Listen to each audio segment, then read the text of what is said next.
أشوف شيعي عنده غيرة بمعنى هذه الكلمة. عزيزي الفاضل، لو أنت قارنت بين المناطق الشيعية والمناطق التي ما تزعم بأنها سنية فلرأيت الفرق بين السماء والأرض. كل مناطق الشيعة والحمد لله تعم بالسواد الحجاب الإسلامي، أما مناطقكم وقنواتكم الرقص والغناء والفحش والفجور والخمر إلى ما لا نهاية. مع العلم والله أنا معك كلامك صحيح. مناطقكم تعم بالسواد ولا ترى سوى العباد والخمار، وعلى قولتها هم زكي، من برا هلا هلا ومن جوا يعلم الله. تعرفها لهم زكي هذه ولا ما بتعرفها؟ تعرفها لهم زكي؟ اي امسكي سبق والد، من برا هلا هلا ومن جوا يعلم الله. نعم، اتفضل لك المايك.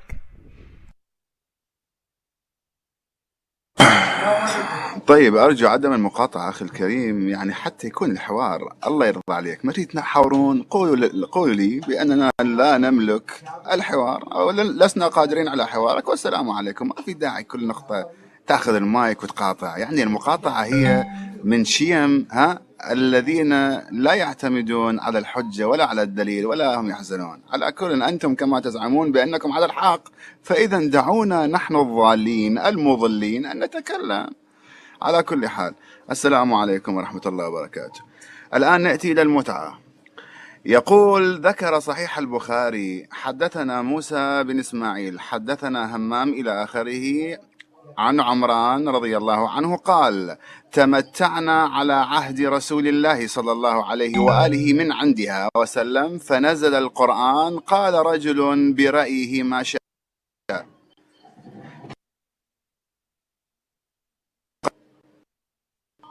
فسر الحديث الله يرضى عليك يا خاتم.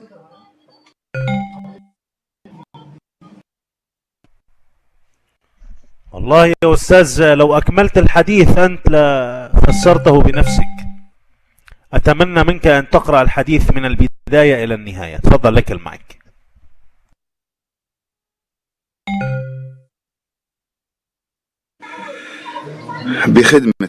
بخدمتك. أولا، باب التمتع على عهد رسول الله صلى الله عليه وآله وسلم. حدثنا موسى بن إسماعيل حدثنا همام عن قتادة قال: حدثني مطرف عن عمران رضي الله عنه قال: تمتعنا على عهد رسول الله صلى الله عليه وآله وسلم، فنزل القرآن: قال رجل برأيه ما شاء. انتهى إلى هنا الحديث عزيزي الكريم، انتهى. تفضل لك المايك. انتهى. محمد،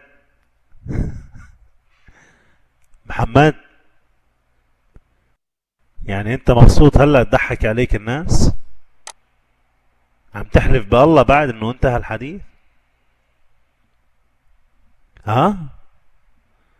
عم تحلف بالله انه الحديث انتهى يا محمد؟ طيب اعطني المصدر يا محمد. طيب اعطني مصدر كلامك. اعطني المصدر.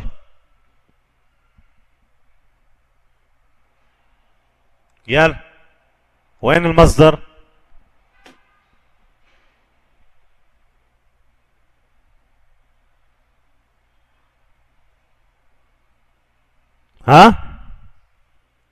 تفضل لك المايك.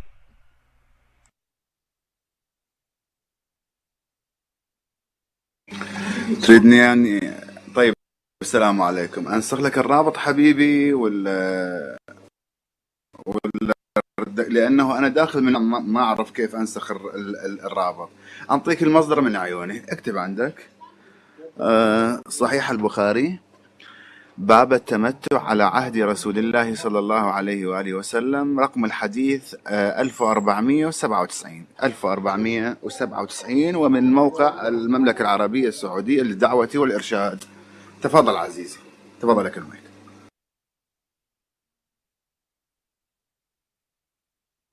طيب الآن أنت غايتك أن توضح لنا وتبين بأن المتعة حلال عند أهل السنة، صحيح؟ أليست هذه الغاية؟ أليست هذه الغاية؟ أستاذ العزيز، هذه الغاية يا محمد؟ يا محمد، ليه ما عم يكتب؟ الزموهم بما ألزموا به أنفسهم. طيب طيب، هذا الحديث الذي ذكرته يا أستاذ محمد، الحديث الذي ذكرته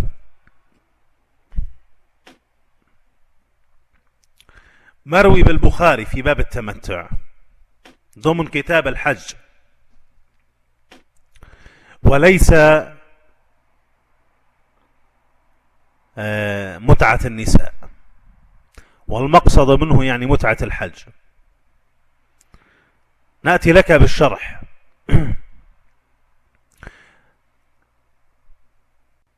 طيب كيف بدي نسخ لك الآن الشرح طويل. صحيح البخاري العسقلاني والعيني والقسطلاني، وشرح صحيح مسلم النووي المذري وغيره من تفسير المتعة بمتعة. كيف بدي نسخ له؟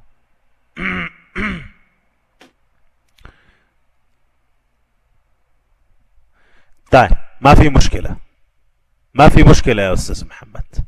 أستاذ محمد، السؤال الموجه لك الآن: هل أحكام الله نزلت ليعمل بها الخلق أم لا؟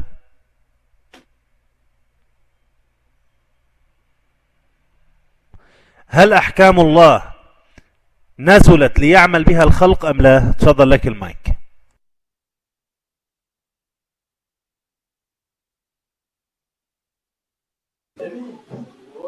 طيب بسم الله الرحمن الرحيم. أخواني الأكارم، كما قرأنا قبل قليل حديث الموجود في البخاري بأنه يعترف بأن كما قال متعة الحج، دعني أتنازل وأقول متعة الحج مو مشكلة. وعليكم السلام ورحمة الله وبركاته.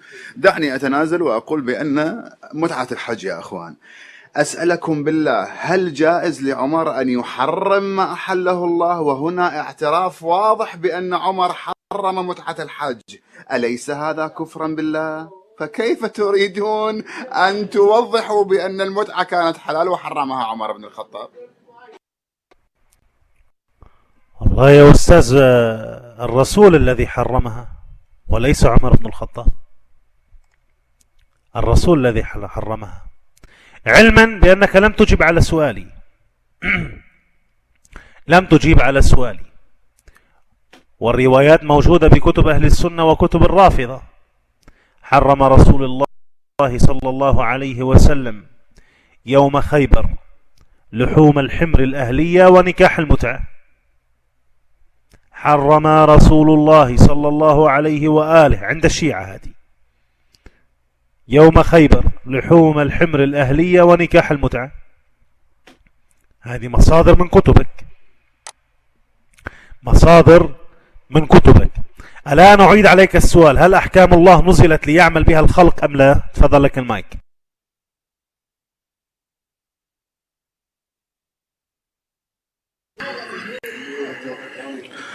الحمد لله رب العالمين. على كل حال، طبعا والله يا أخوان أنا كلي ثقة وفخر بالنفس، وأشكر الله حينما ولدت وأنا تابع لمحمد وآل محمد، العلم والإسلام الدين العقل. الآن وحينما تبين للجميع بأن شخص ما قد حرم متعة الحج لأنه لا يجد فيها كفحش وزنا، يعني يقول هؤلاء يأتون للحاج أم يأتون لكل واحد ينام مع زوجته، مع العلم بأن الله حللها، وهو يعترف بأن عمر حرمها، مع ذلك يدافع عن عمر. ما شاء الله، ما شاء الله، يحلل وعمر يحرم، والشخص خاتم سليمان يدافع عن الخليفة الثاني. انتبه، أنت الآن تقول الله يحلل، أين حلل الله؟ يلا خذ المايك. أنت تقول الآن سبحان الله، الله يحلل. أين قال الله التحليل؟ تفضل لك المايك.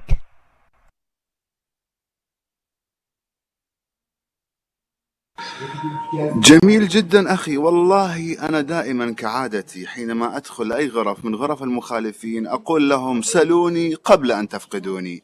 سلوني، أنتوا تسألون وأنا أجيب، أو على رحب والله وصدري مفتوح لكم، الله وكيلك.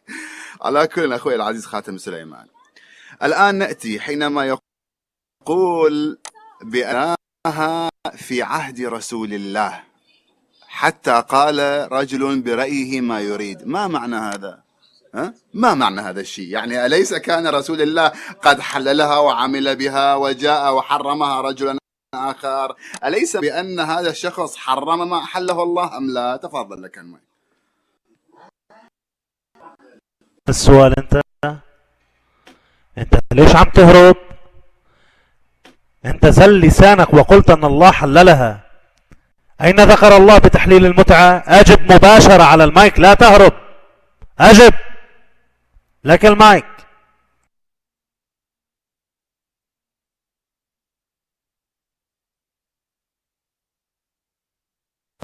طيب جميل جدا.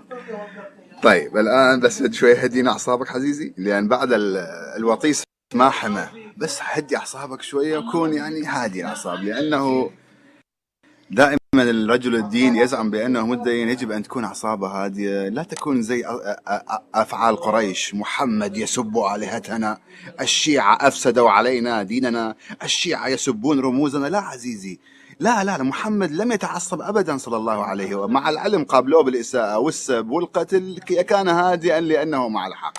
الآن أخي الكريم نقرأ هذا الحديث في صحيح البخاري كذلك. شهد عثمان وعليا، وعثمان ينهى عن المتعة وإن يجمع بينهما، فلما رأى علي أهل بهما لبيك بعمرتي.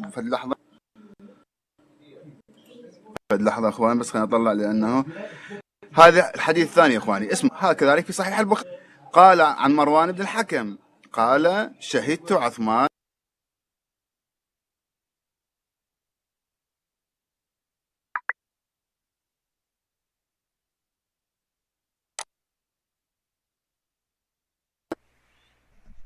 بلش يقطع. والزبيدة حلوة، بلش يقطع. والزبيدة حلوة، والزبيدة حلوة، بلش يقطع يا أستاذ.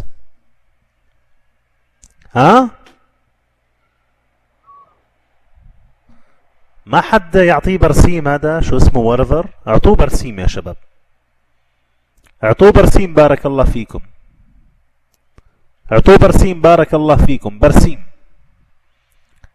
فريكيلوز، ايوه ريس سام. ريس سام عم بقول المثل الطرابلسي، فريكيلوز، ايه نفسه الزبيضة حلوة، المثل المصري. استاذ محمد موجود حضرتك؟ ولا ابحرت في جوجل، آية الله جوجل؟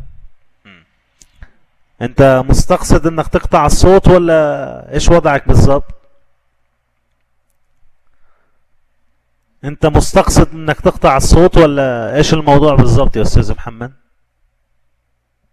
يعني الصوت بيزبط وقت ما بدك تحكي، ووقت ما تسأل بيبلش الكات فويس.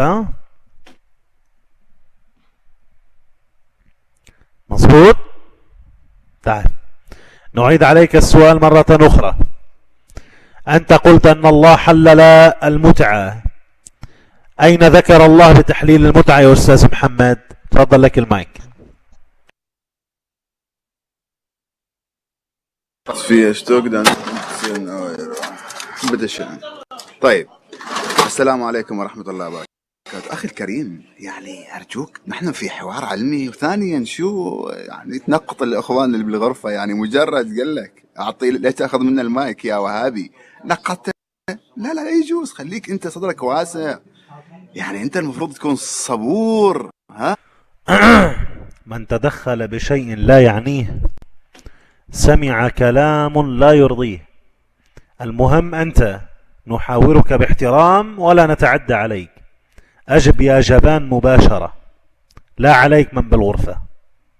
أجب مباشرة، هذه أولا. ثانيا أنا ما قلت نقطوا أحد، ما قلت نقطوا أحد أبدا. أحن ربعك الشيعة عم بيطبلوا لك على التكست تاركينهم. خذ المايك جاوب يلا. أين الله سبحانه وتعالى ذكر تحليل المتعة؟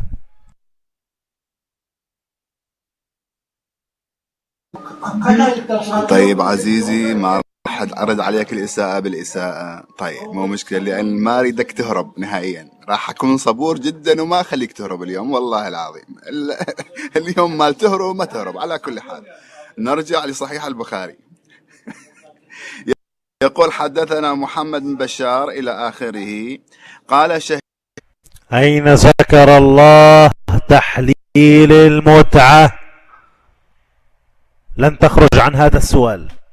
أين ذكر الله تحليل المتعة؟ لك المايك.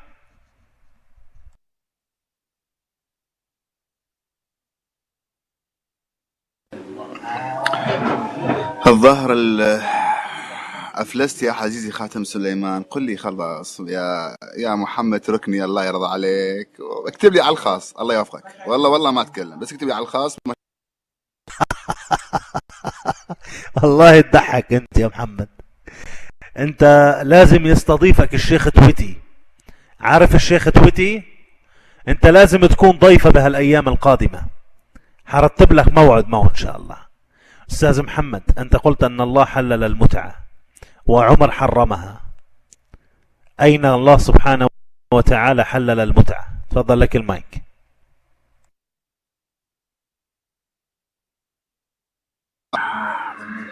طيب بسم الله الرحمن الرحيم والحمد لله رب العالمين. أخي الكريم، الآن هل أنا أسألك سؤال؟ شوف شلون أخوان، الآن سؤال يعني حينهي الموضوع بالنهاية. أين ذكر الله تحليل المتعة؟ للمرة العاشرة أسألك، أين ذكر الله تحليل المتعة؟ كما أنت ادعيت، أنا ألزمك بما ادعيت به.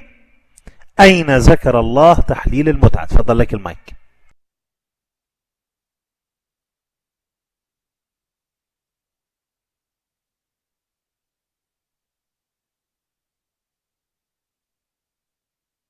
طيب أخوان،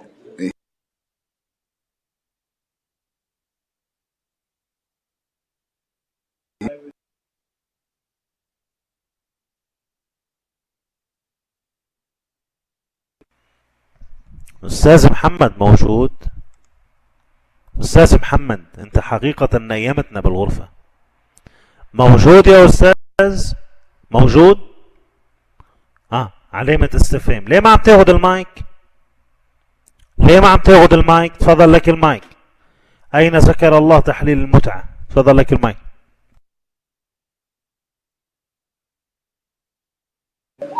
عزيزي هدي أعصابك شوية، الله يرضى عليك. نومتك شوية، عند تلعب طوبة أنت ولا تناقش؟ بسم الله الرحمن الرحيم. والمحصنات من النساء إلا ما ملكت أيمانكم كتاب الله عليكم، وأحل لكم ما وراء ذلكم أن تبتغوا بأموالكم محصنين غير. الآية من البداية. اسمعوا يا أخوة، مين عم بيسجل؟ مين عم بيسجل؟ مين عم بيسجل؟ ممتاز، تفضل لك المايك، اقرأ الآية من البداية.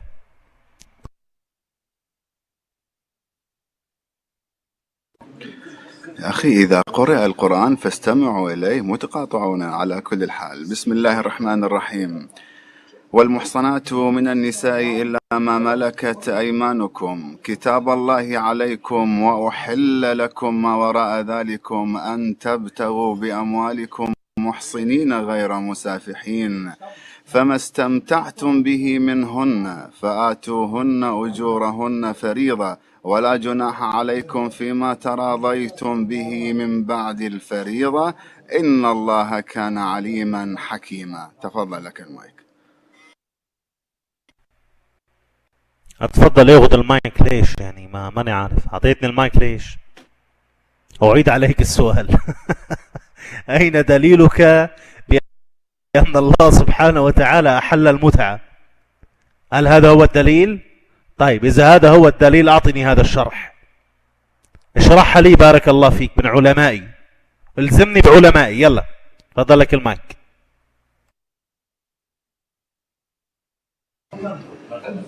يعني أخي الكريم، يعني تريدني أفسر لك وأشرح لك والآية واضحة؟ يعني والله عجيبة، وانطي الدليل ويقول لي وين دليل. على كل، فما استمتعتم به منهن فآتوهن أجورهن فريضة.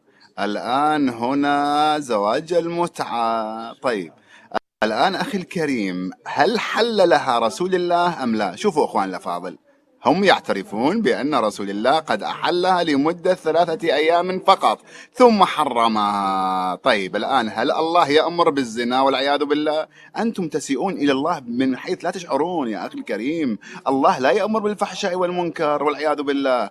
أنتم قلتم بأن رسول الله حللها لمدة 3 أيام، فكيف الله يأمر بالزنا ورسوله يأمر المسلمين بأن يزنوا بالمتعة؟ هذا كلام هراء، هذا كلام تعدي على الله سبحانه وتعالى. يا أخواني الأكارم، أرجوكم أن تبتعدوا عن كل إساءة لرسول الله والله سبحانه وتعالى.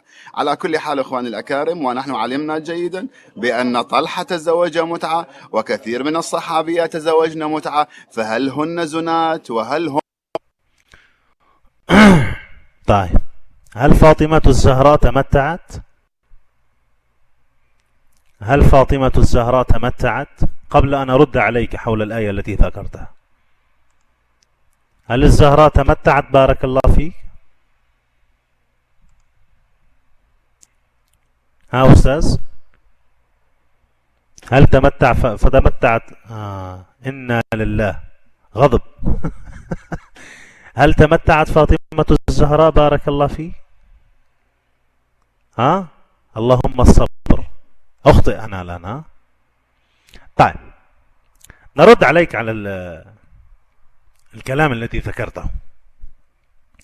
كما قال الله سبحانه وتعالى: والمحصنات من النساء إلا ما ملكت أيمانكم كتاب الله عليكم وأحل لكم ما وراء ذلك أن تبتغوا بأموالكم محصنين غير مسافحين فما استمتعتم به منهن فآتوهن أجورهن فريضة ولا جناح عليكم فيما تراضيتم به من بعد الفريضة أن الله كان عليما حكيما.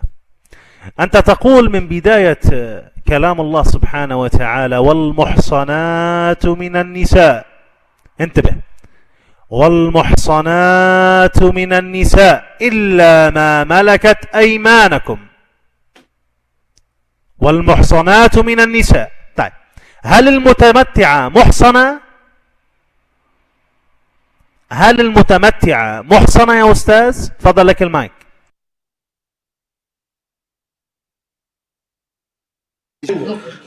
طيب بسم الله الرحمن الرحيم. أخي العزيز، بس أنبهك، قراءتك للقرآن كلها على بعضها خطأ، حرك الكلمات. يعني أنا أعلم جيدا بأنك لا تدعي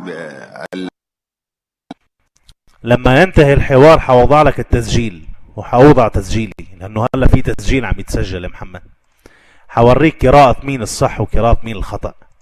لا تهرب من الحوار. هل المتمتعة محصنة أم لا؟ تفضل لك المايك.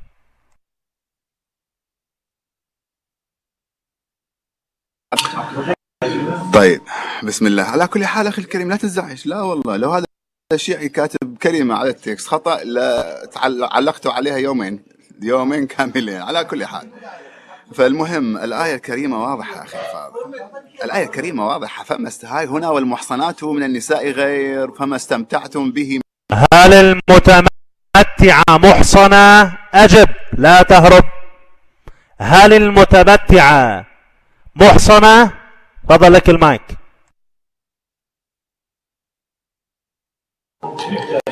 إنا لله وإنا إليه راجعون. يا أخي الحبيب، المحصنات هذه آية، فما استمتعتم به منهن هذه أخرى. يعني المعنى ينافي بالمحصنات، ليس له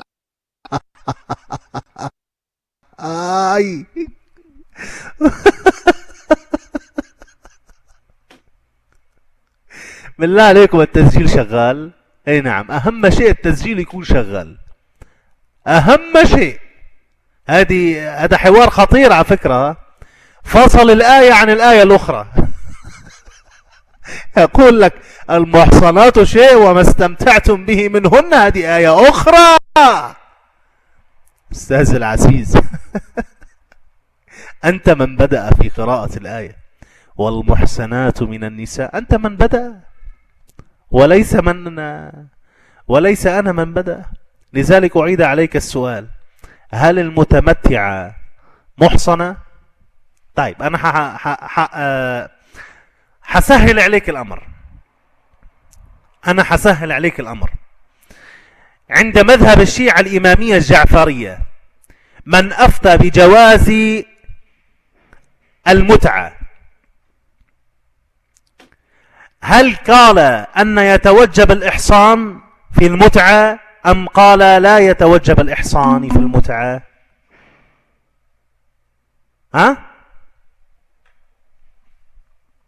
شوف كيف سهلت عليك السؤال أنا. حيا الله محمد 45، حيا الله حبيبنا محمد، حياك ومرحب. من أقر في تشريع المتعة عند الشيعة الإمامية الجعفرية، هل توجب عليه الإحصان؟ هل أمر بالإحصان أم لا؟ تفضل لك المايك.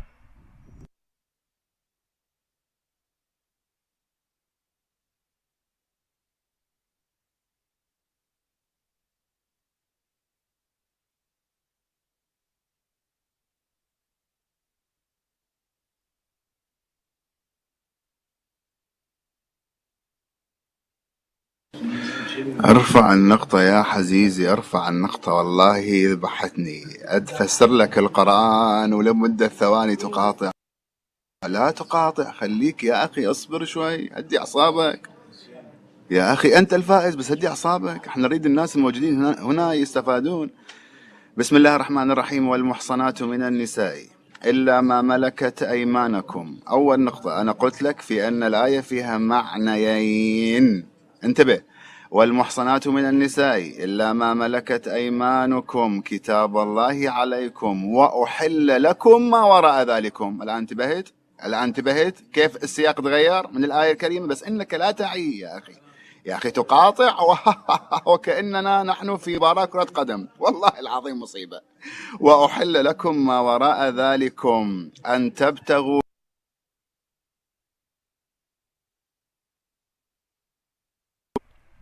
وش فيك انقطعت؟ أن تبتغوا ماذا؟ أن تبتغوا ماذا؟ أن تبتغوا بأموالكم محصنين غير مسافحين. أكمل. أن تبتغوا بأموالكم محصنين غير مسافحين. أنا أقسم بالله أجزم، شوف، لم أشتق عن صدرك، ولكنني أجزم من غبائك الظاهر لنا أنك لا تعلم معنى مسافحين. وأتحداك الآن أن تقول لي ما هو تفسير كلمة مسافحين في كتاب الله. خذ المايك، أجب مباشرة.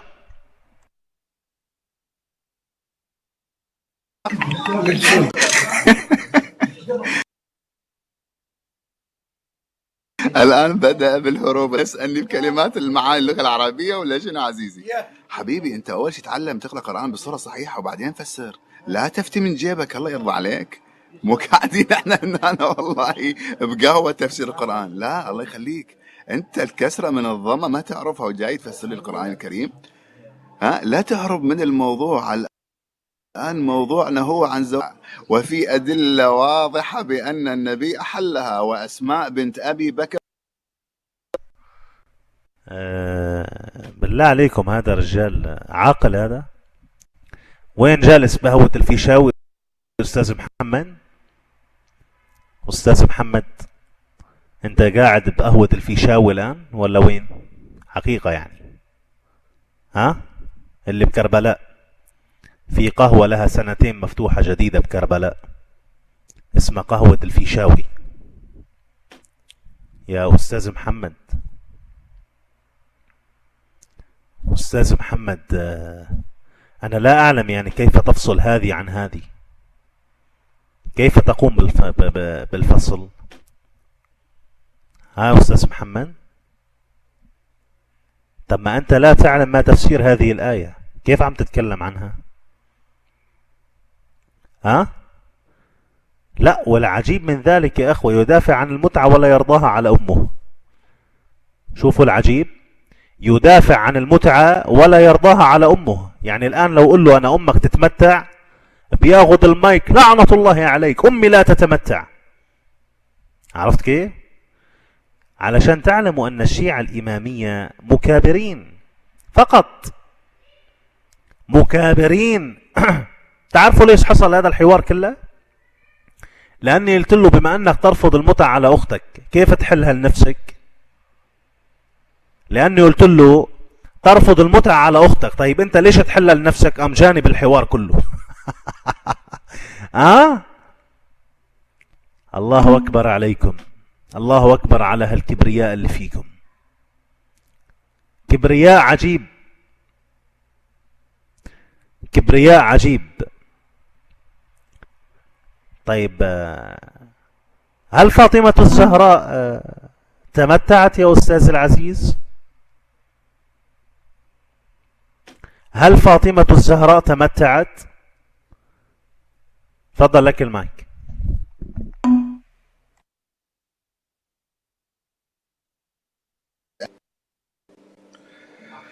بسم الله الرحمن الرحيم. الآن شوف أخي الكريم، أنا في العمل، شوف فرق بيني وبينك. أنا في العمل الوقت كله لك تقاطع كما تريد، وتحرف الحوار. هل فاطمة الزهراء تمتعت؟ هل فاطمة الزهراء تمتعت؟ تحرف، جالس تصحح لي بالعربية وعم تقول تحرف؟ تحرف والله خوش تحرف. لك المايك. هل فاطمة الزهراء تمتعت؟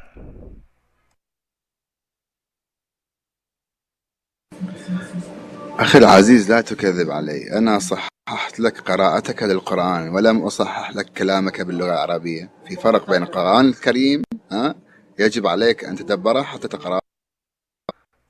يلا أتحداك أمام الجميع، أين أخطأت في قراءة القرآن؟ أعطني الكلمة أو الجملة التي أخطأت بها. أقسم بالله لك أنت لا تذكرها أصلا، لك أنت مش عارف أنا من وين قرأت. خذ المايك يلا أجبني، من أين أنا قرأت خطأ؟ تفضل لك المايك.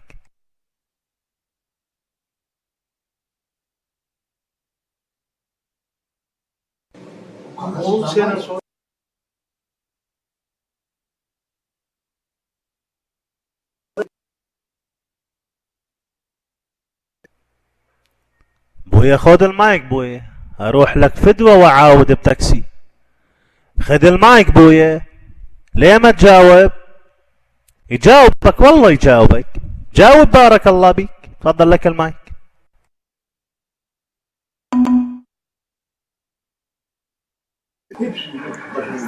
اي لا تتكلم باللهجة العراقية، دمرت اللهجة العراقية. كم جواب اجاوب جواب ويحد جواب ويحد.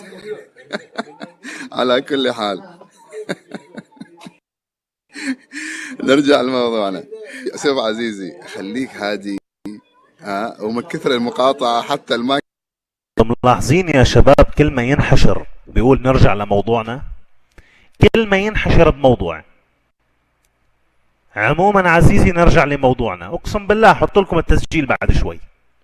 عموما عزيزي نرجع لموضوعنا، كل ما ينحشر. عموما عزيزي نرجع لموضوعنا. أعيد عليك السؤال، أنت تقول بأنني أخطأت بقراءة القرآن، أين الجملة أو الكلمة أو الحرف الذي كسرت أو رفعت المنصوب ونصبت المرفوع؟ أين هذه الكلمة؟ تفضل لك المايك.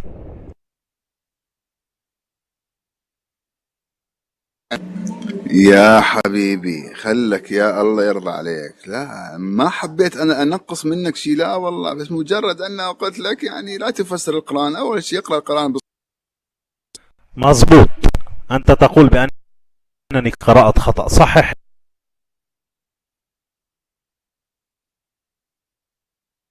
لي بارك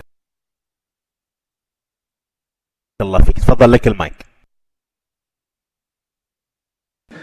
جميل جدا. أعد، ارجع مرة ثانية، اقرأ الآية القرآنية وخلنا نسمع جميعنا، والآن تعرف أين خطأت. تفضل لك المايك.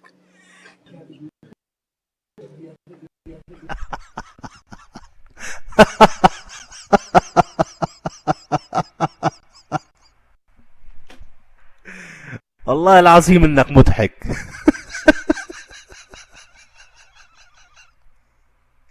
اقسم بجلال الله انك شيعي عسل، على قولة الشيخ وسام انت زي العسل.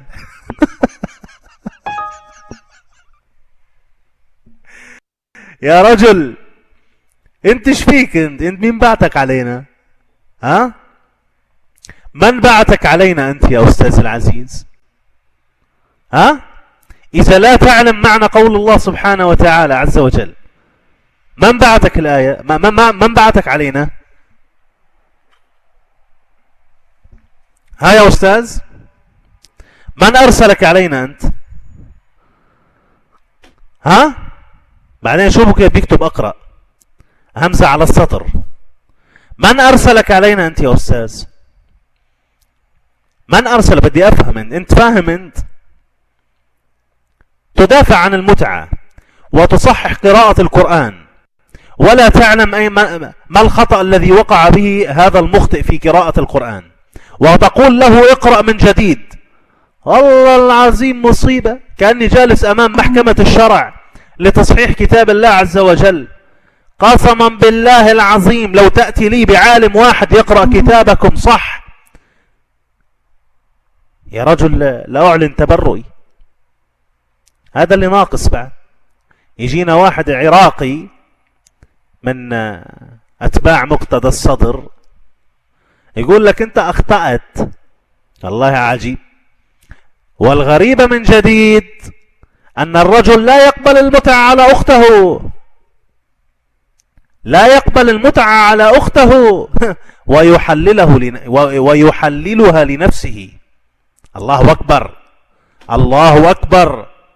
لا، ويقول أقتلها إن تمتعت. يا مرحبا، حي الله فضيلة الشيخ. والله يا شيخ سألناه، حي الله فضيلة الشيخ عبد الرحمن، سألناه السؤال هذا، سألناه هذا السؤال بارك الله فيه. هل فاطمة الزهراء تمتعت؟ هل فاطمة الزهراء تمتعت أستاذ العزيز؟ ها؟ هل يحل لفاطمة الزهراء التمتع أم يحرم عليها؟ هل يحل التمتع لفاطمة الزهراء أم يحرم عليها؟ تفضل لك المايك، أجبني يلا تفضل. بسم الله الرحمن الرحيم. طيب أنا أرى أنك يعني صرت عصبي بصراحة، وأنا مقدر لك الوضع يعني. على كل حال حبيبي، العراق بلد المتنبي، انتبه، والمتنبي شيعي. من أنت حتى تتكلم عن العراق؟ نحن الذين علمناكم الفقه ودرسناكم وعلمناكم، وكل علمائك فرس، وكل علمائك الذين تعبدهم من دون الله هم فرس. فمن أنت حتى تتكلم على العراق؟ الله يرضى عليك. طيب أنا حريحك، آسف. العراق تاج راسي، العراق أهل السنة، نعم تاج راسي. أوكي، أجبني الآن على سؤالي، هل فاطمة الزهراء تمتعت؟ لك المايك. العراق بلد أحمد بن حنبل ولك. أيوة. السلام عليكم ورحمة الله وبركاته. العراق بلد أبي حنيفة ولك. أيوة، اقعد عائل واحكي جالس. السلام عليكم ورحمة الله تعالى وبركاته. الله يبارك فيكم، الله يحييكم. والله شوي تعبان، مريض الله يخرب بيته. هذا ابن نرجس راح نفخ علي من تحت السرداب وبعت لي فيروسات، نفخ علي نفخة من تحت السرداب وبعت لي بكتيريا. اي نعم.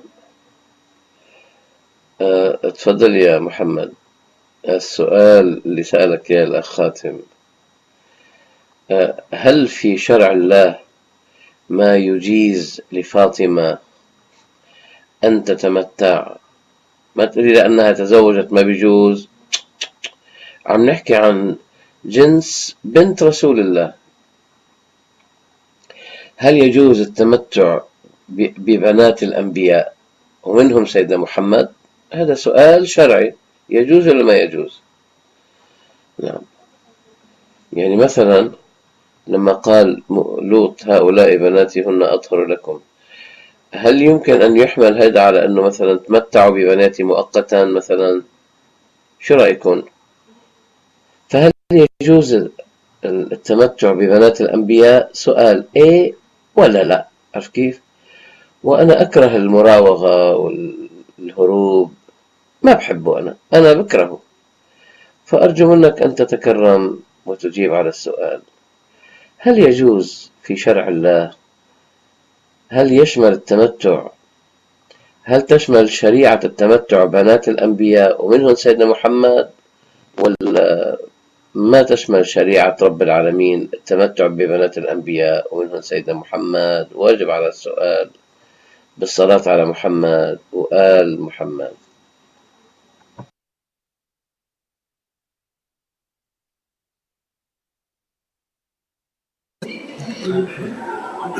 طيب، بسم الله الرحمن الرحيم. اخوان، في واحد ثاني داخل، يعني انتم ما شاء الله صار لي اكثر من ساعة تسألون وانا اجيب، تسألون وانا اجيب. خلونا نخصم الموضوع. والعراق جليل بن حنبل ولا بلد شو اسمه هذا الثاني، والله حتى نسيته. على كل بلد اهل البيت، العراق بلد اهل بيت رسول الله.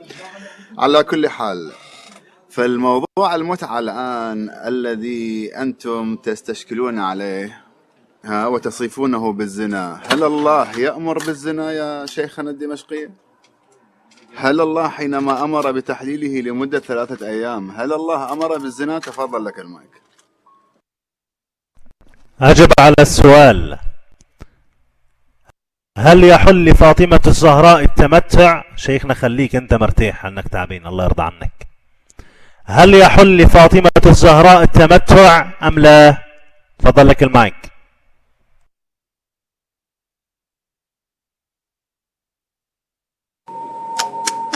أخي الكريم، نحن نناقش موضوع يا ابن الحلال، أرجوكم فهموا النقاش العلمي. هل يحق لفاطمة الزهراء عليها السلام التمتع؟ تفضل لك المايك.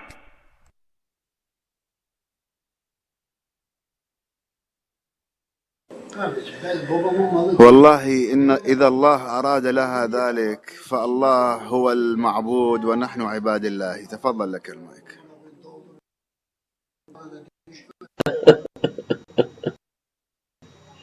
حلو يعني، حلو. إذا أراد الله ذلك فهو المعبود.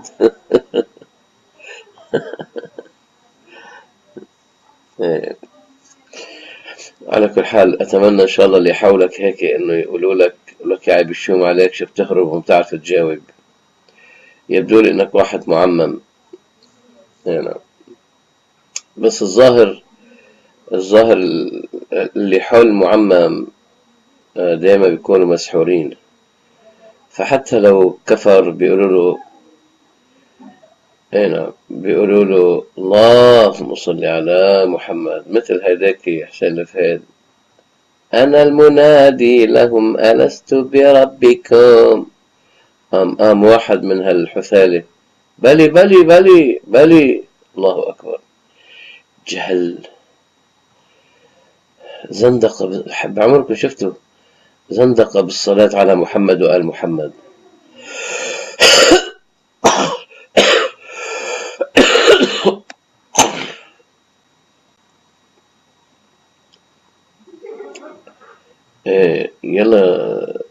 يلا أستاذ محمد، جاوبنا على السؤال. هل في شريعة رب العالمين أنه يجوز التمتع ببنات الأنبياء؟ يجوز ولا لا؟ وإذا ما حد جاوب يا أستاذ رح نسألك سؤال تاني. نعم، هل في شي واحد من أهل البيت ابن متعة ولا ما في شي واحد هيك من أهل بيت النبي من المعصومين ابن متعة ولا ما في؟ يعني سيدنا محمد، مش انتوا بتقولوا من تمتع مرة كذا كذا، ومن تمتع مرتين كذا كذا، ومن تمتع 3 مرات كذا كذا، ولما يغتسل ما يمر الماء على شعره إلا تسبب له بالمغفرة. ولك ليش سيدنا محمد ما حرص على هذا العمل الخير؟ من تمتع مرة، ومن تمتع مرتين، ومن تمتع 3 مرات. ليش سيدنا محمد ما حرص على عمل الخير؟ ونحن نعلم أنه سيدنا محمد صلى الله عليه وسلم هو من السابقين إلى العمل الصالح. ليش ما سابق الرسول إلى هذا النوع من العمل الصالح؟ يعني أنا بدي أسأل، ليش سيدنا محمد صلى الله عليه وسلم ما عنده ابن متعة؟ مش عمل صالح؟ ليش النبي صلى الله عليه وسلم ما عمل هذا العمل الصالح؟ ليه؟ سؤال يحتاج إلى إجابة. ليش سيدنا محمد ما عنده ابن متعة من هذا العمل الصالح؟ تفضل جاوب أرجوك، ولا تكن حائطا، أرجوك لا تكن حائطا. خذ المايك وأجب مباشرة. خذ المايك بالصلاة على ابن سبأ وآل ابن سبأ.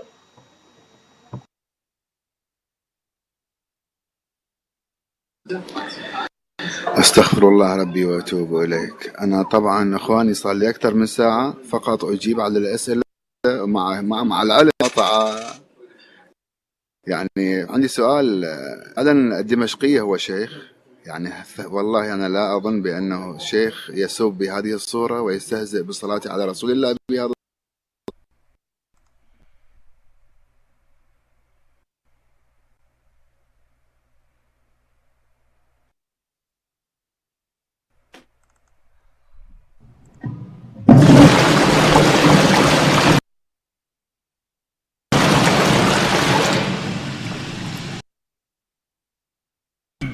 طيب، نعتذر لك فضيلة الشيخ عبد الرحمن. شيخنا بالله عليك، يعني ترى الغضب قريب، واحد عم بيسيء مباشرة. شيخنا لك المايك يا شيخ. شغلي المروحة لو سمحت. تفضل لغت لك. طيب ماشي.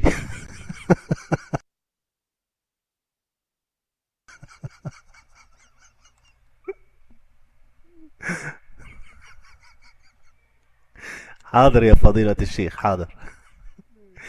نعم يا أستاذ محمد. مش ملاحظ حضرتك صرت مسخرة بالغرفة؟ أستاذ محمد اسمه محمد. محمد، أستاذ محمد، مش ملاحظ نفسك صرت مسخرة بالغرفة؟ ها يا محمد، يا وائل، انت متى دخلت يا وائل انت متى دخلت؟ انت موجود من الحوار من البداية؟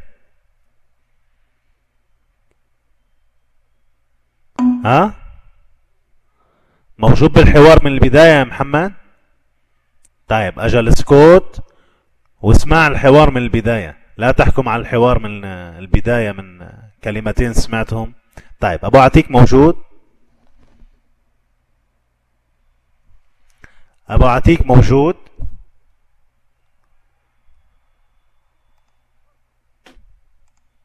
تفضل يا أبو عتيق، عنده سؤال. أبو عتيق تفضل يا أبو عتيق.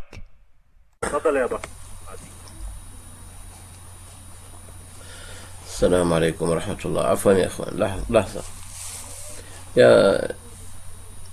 يا محمد أربعة، شوف يا محمد، والله لو أنك تحترم الحوار وتجاوب والله لاحترمناك.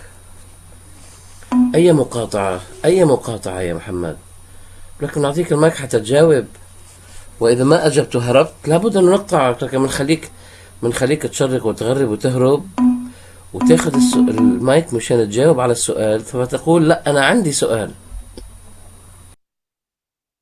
أرجوك احترم انك ما تكون حياتم، نسألك وما بتجاوب، هذا بيسموه حوار الطرشان. فلذلك يعني أمثال حضرتك لا يحترم الحوار معهم أبدا. أنا مستعد الآن إني أغير النمط أنا وياك الآن، بس بشرط أنت بتسألني أنا بجيبك، أنا ألتزم بالإجابة، بس بشرط إذا أنا سألتك أيضا جاوب. مستعد؟ الله يحفظكم، بارك الله فيكم. مستعد تجاوب يا محمد؟ يلا خذ المايك وأنت أبدأ من عندك، ابدأ واسألني ثم أنا أسألك وبتجاوب. مستعد؟ اكتب لي الآن. أنت أبدأ اسألني، عرفت كيف؟ أنا بجاوبك وبعدين أنا بسألك سؤال. موافق؟ موافق؟ موافق ولا لا؟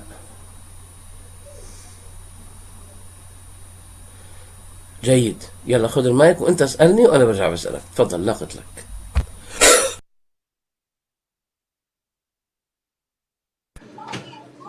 طيب، بسم الله الرحمن الرحيم. الآن الكل شهود بالغرفة موجودين أخواني الأفاضل، والآن جاءني متحد والله سوف أطرحه الأرض خلال 5 دقائق فقط. الآن سؤالي متوجه لديك أو لك بالضبط: هل رسول الله حلل زواج المتعة أم لم يحلله؟ جاوب بنعم أم لا أولا. تفضل لك المايك.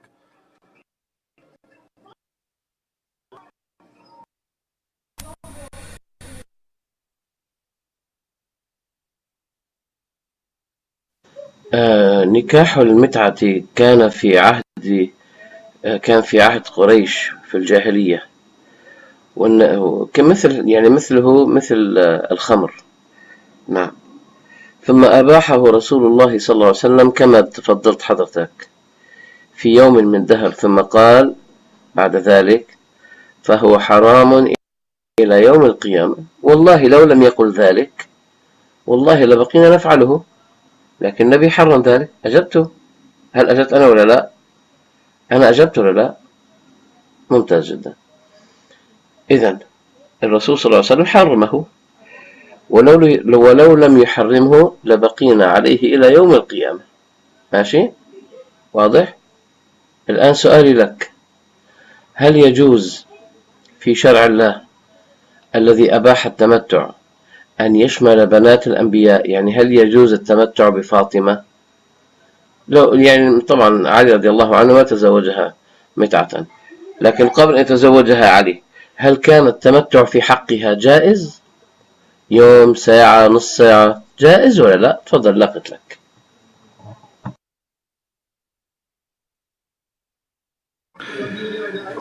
أسمعتم أخوان؟ الشيخ انهزم منذ أول سؤال، والله أول سؤال سألته إلى انهزم أمام الجميع. قلت له أجب بنعم أم أو لا، بنعم أم الأولى. هو جاوب وفسر على جوابه وأنطى المبررات بدون ما يسلمني المايك أصلا.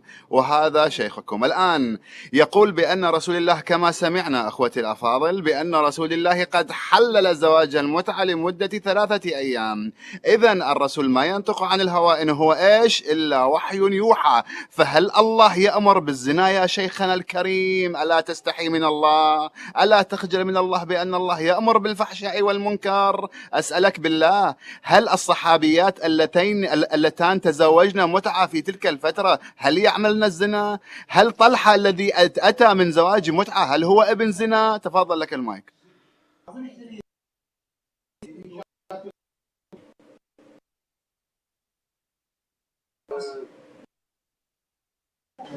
اخذ المايك يا شيخ، تفضل لك المايك.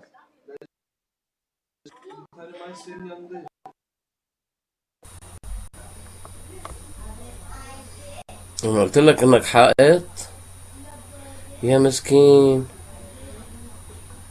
بالله عليكم، أليس الأجدر بنا أن نسميه حائط 4؟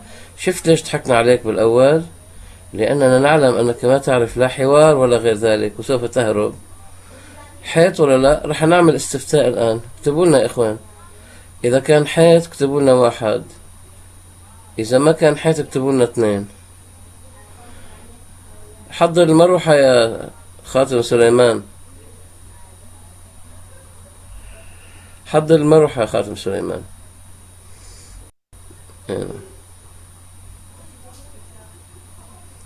تفضل خاتم سليمان، ما بده يجاوب.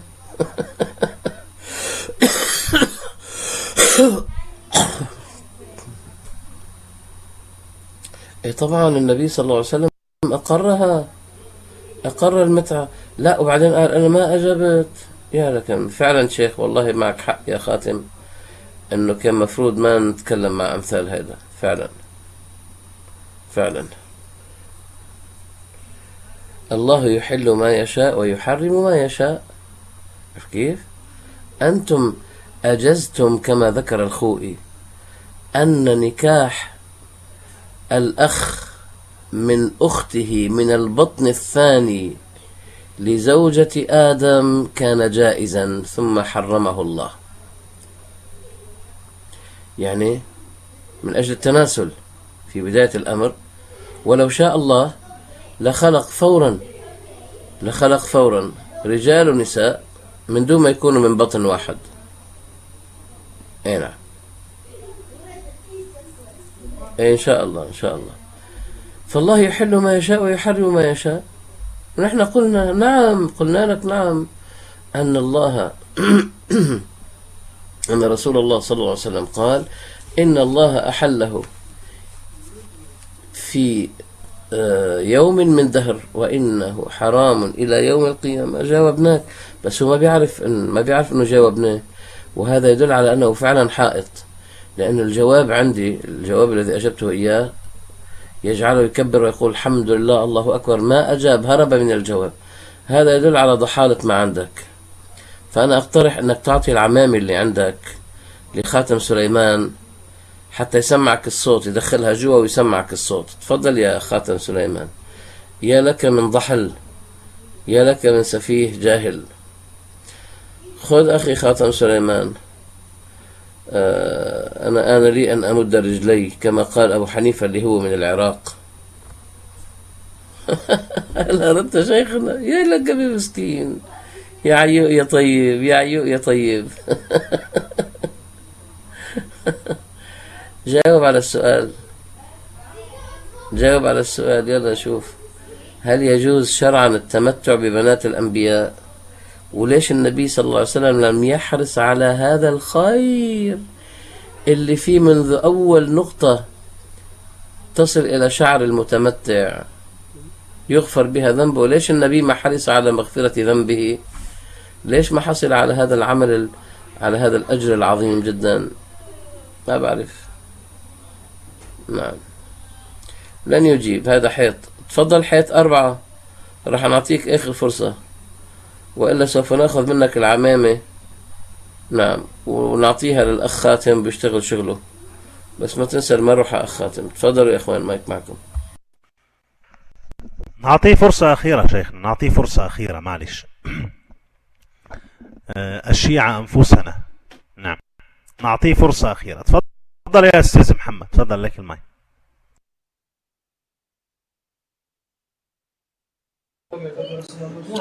اخواني لا تقاطعون، الله يرضى عليكم. يعني انتم تسالون، خلاص اجيبكم انا. الان الشيخ الدمشقيه قال بان المتعه حللها رسول الله. بسم الله الرحمن الرحيم. واذا فعلوا فاحشه قالوا وجدنا عليها اباءنا والله امرنا بها قل ان الله لا يأمر بالفحشاء اتقولون على الله ما لا تعلمون. أتقولون على الله ما لا تعلمون. هذه الآية يا أيها الدمشقية قد أنهتك. أي والله، تقول بأن المتعة فحش، والله يأمر بالفحش، وهنا الله يقول لك اتركها لك، عم بقول لك اتركها، لك اترك العمامة، اتركها. ايه هيك بدي هيك اتركها.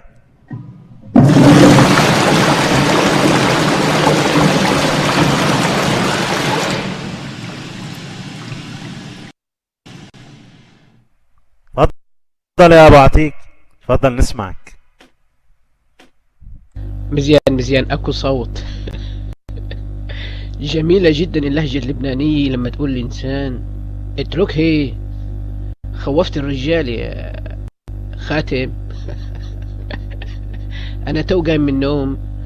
كذلك سؤالي: هل يجوز للهرة التي من أهل البيت ومعصومة عند الشيعة وكذلك من الأئمة عند الشيعة، هل يجوز للهرة أن تتمتع؟ هذه أنا عم بجاوب عنها.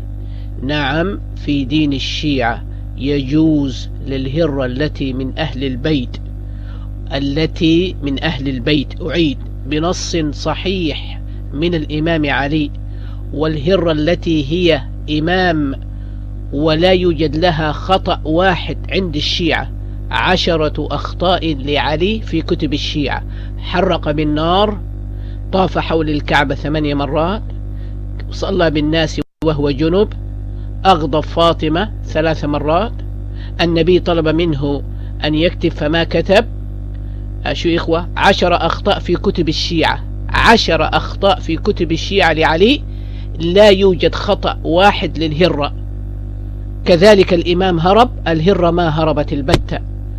الإمام هرب واختفى في السرداب، والهرة ظاهرة بينة تأكل وتشرب، فالهرة أشجع من الذي في السرداب. فالسؤال الموجه لك: هل الهرة تتمتع؟ أقول نعم، الهرة يجوز لها أن تتمتع. تفضل الآن وانت عم تتهم شيخنا الحبيب بالهروب، فهكذا أنت طاعن في عجعج، فعجعج هرب ودخل في السرداب، والشيخ الدمشقية أمامك الآن يناقش أيهما أشجع، الذي في السرداب أم الذي يناقشك يا معمم أنت؟ لك المايك. هل فاطمة رضي الله عنها تمتعت؟ وأنتم عندكم أن ابن المتعة أفضل من الابن الذي خرج من زواج حلال. يعني أنت شو عم تعمل الآن؟ واحدة من الاثنين: إما تقر أن فاطمة وهذا لك لأن ابن المتعة أفضل، وإن قلت لا ما تمتعت فهذه مصيبة وطامة، إذن الذي تمتع أفضل من فاطمة. هكذا أنت الآن تجعل الهرة والعياذ بالله أفضل من فاطمة، لأن الهرة تتمتع والذي يتمتع أفضل، ابن المتعة أفضل من غيره. لك المايك أيها المعمم. والعمام الآن أظن يعني سوداء فستصبح بيضاء. لك المايك أخونا الحبيب خاتم سليمان، حياك الله بياك، وشيخنا الحبيب الفاضل ابن التوحيد، الإخوة الكرام شيخنا دمشقية ابن مالك، والسلام عليكم. عليكم السلام ورحمة الله. محمد 4 بعده موجود ولا طلع؟ حياة 4 أبو 4 حيطان بعده، أبو 4 حيطان موجود؟ حياة 4 وين هو؟ موجود؟ منقط. لو كنت منقط ما كنت كتبت. طيب، هل أنت ابن متعة؟ أنت ابن متعة؟ منك ابن متعة؟ يعني ابن نكاح صحيح، مش ابن سفاح.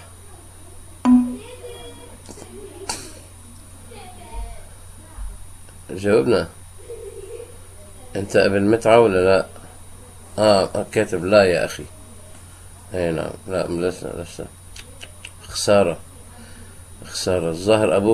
الظاهر أبوك حرم ما أحل الله. طيب، كويس. الآن جاوب. شوف ما بقى حيط. إذن حنستغل الفرصة ورح نسأله السؤال بسرعة. نعم. هل يجوز في شرع الله التمتع ببنات الأنبياء ومنهم سيدنا محمد؟ يا ريت تكتب لي هيك نعم يا أخي أو لا يا أخي. ما بقى. هلا رجع صار حيط. حطوا صورة الحيط يا اخوان. رجع صار حيط. لا، اكتب لي نعم يا اخي او لا يا اخي. اكتب لي. ها هذا هو الجواب. اكتب. حائط.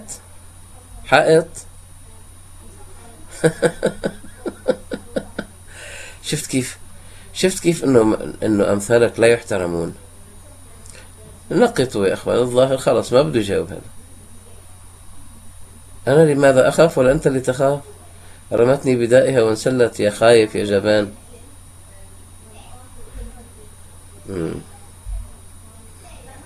هل يجوز التبول في السرداب؟ السرداب انسب مكان اذا واحد ماشي بالطريق وما بده يتبول على الطريق، فافضل مكان ان واحد يتبول فيه السرداب حتى ما يطرطش حاله يعني. نعم. وإلا وين واحد بيعملها؟ أفضل مكان. صح ولا لا يا الله أكبر؟ كبر يا شيخ. مسكين. هيدا بده. هيدا متعطش ياخد له حظوة دنيوية بسرعة. بيدخل على غرفة حراس عقيدة وبيصرخ له كم كلمة، والحمد لله أنا الآن أستاهل الخمس. يا لك من أحمق. خايف على شو؟ طيب جاوب يلا. تجيبني على المايك. طيب، هل يجوز في شرع، شوفوا يا أخوان اشهدوا عليه، قال سوف أجيب على المايك، اشهدوا عليه، هل يجوز في شرع الله التمتع ببنات الأنبياء فيصير التمتع بفاطمة جائز، بقي جائزا إلى أن تزوجها علي، لكن قبل ذلك كان جائز التمتع بفاطمة ولو نص ساعة، صح ولا لا؟ أجب على السؤال. شوفوا الأبضاء يزقفوا له يا أخوان، زقفوا له كيف حيجاوب. دقيقة يا شيخ، دقيقة. والله جميلة كلمة أبيضاي. هذا الرجال قال لك يا شيخ مسكين وهو لا يدري أن الإمام علي في نهج البلاغة يقول إن المسكين النبي عليه السلام. هكذا يا إخوة في نهج البلاغة يقول إن المسكين رسول الله، فمن منعه فقد منع الله، ومن أعطاه فقد أعطى الله. هكذا هو الآن يتهم علي. وعندما قال لك يا شيخ هربت، فها هو المهدي من أسمائه الهارب. في كتاب مشهور النجم الثاقب للنور الطبرسي أقول من ألقابه، فاسمه الطريد، الصراط، عاقبة الدار، فرج المؤمنين، الموعود، غاية الطالبين، الصدق، الناقور، النهار. أما بالفارسي يا شيخ اسماء عجيبة: ازدشناس، استادة، ازدشنان، بند يزدان، بهرام، برويز بابا، خسرو برويز، ضد شناس، رهنمة، سيروش ازد، كبدوم، نخوة زند فريش، فرخندة يعني المسرور. فالآن هو يطعن في الأئمة، فالإمام هارب ومن ألقابه الهارب، والنبي علي يقول أنه مسكين وهو يستعمل هذه الكلمات من باب يعني نحتك يا شيخ بأمر سيء، فهو طاعن في الأئمة. لك المايك، أجب على سؤال الشيخ يا محمد إن كنت معمم. لا شيخ،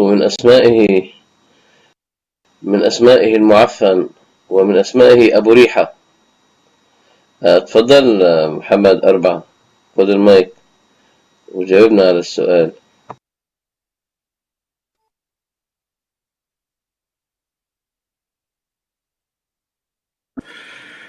أعوذ بالله من شر الشيطان اللعين الرجيم. الآن شوفوا أخوان، صار لي تقريبا أكثر من 20 دقيقة أستمع للشيخة الدمشقية يسأل سؤال أضعاف، والفترة اللي عنده أضعاف مضاعفة من الجواب اللي حجاوبه عليه أنا.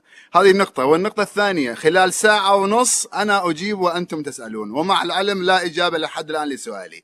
نرجع للموضوع يا شيخنا الكريم، أنت شيخ وصاحب علم كما تدعي، فإذا يجب عليك أن تنتقل بالموضوع نقطة نقطة، لا يجب عليك أن تأتي من نهايته حتى يتضح الأمر للجميع.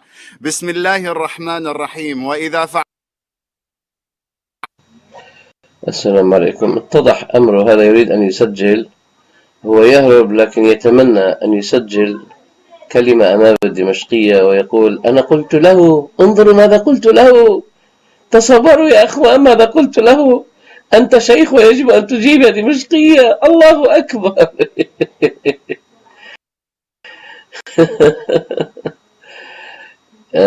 شفت كيف أنك حتهرب؟ بسم الله الرحمن الرحيم. وإذا فعلوا فاحشة، شفت كيف؟ أيوة أنا شفت كيف هربت؟ روح عمو روح، روح، الله يهديك، الله يهديك شأنك وحيمق. ليش المهدي مش ابن علي؟ ليش هرب؟ يعني أنت أحسن، يعني أنت أحسن من المهدي؟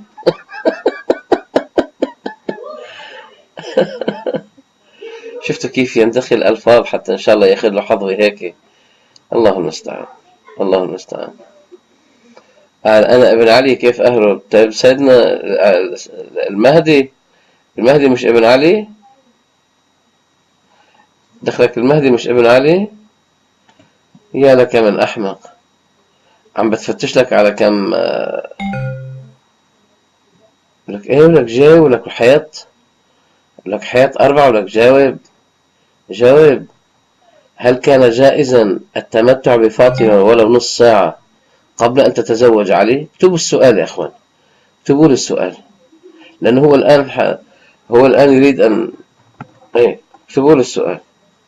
هل يجوز في شرع الله، هل يجوز في شرع الله التمتع بفاطمة ولو نصف ساعة؟ لا اكتبوا السؤال كما أنا أطلب منكم، بارك الله فيكم. لك شو يا الله صبرك، لك اللي صبرك على المهري 1400 سنة بصبرك علي، ولو شو يا الله صبرك 1400 سنة صبرتوا على المهري. لحظة، أيوة ممتاز، كتبت السؤال، اكتبوا له الآن أجب يا هراب، لأنه هو الآن بده يستغل إنه كتب بعض الكلمات ويروح فيها عند خامنئي ويقول له يا خامنئي نعم أنا بطل، أنا دخلت غرفة الدمشقية وقلت له لا تهرب يا دمشقية، إياك أن تهرب يا دمشقية، أجب على سؤالي. نعم يلا كلكم أيوة شفت السؤال يا حياة؟ تفضل أجب على السؤال يا حياة. يلا لحظة بس، أنا بس خليني أطلع وأدخل أدمن. يلا لحظة بس جاي، ما تعطوا المايك حتى أدخل.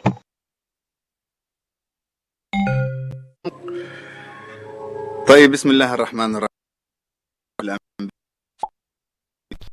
طيب السلام عليكم ورحمة الله وبركاته. ننتظر بس يا أخوان لغاية ما يدخل الشيخ دمشقية أدمن. طيب تفضل شيخ، تفضل لك المايك. السلام عليكم. السلام عليكم ورحمة الله وبركاته. يلا السؤال الآن مرة تانية، هل يجوز في شرع الله التمتع بفاطمة ولا نصف ساعة قبل أن يتزوجها علي؟ تفضل أجب على السؤال. يلا عمو خذ اللقط.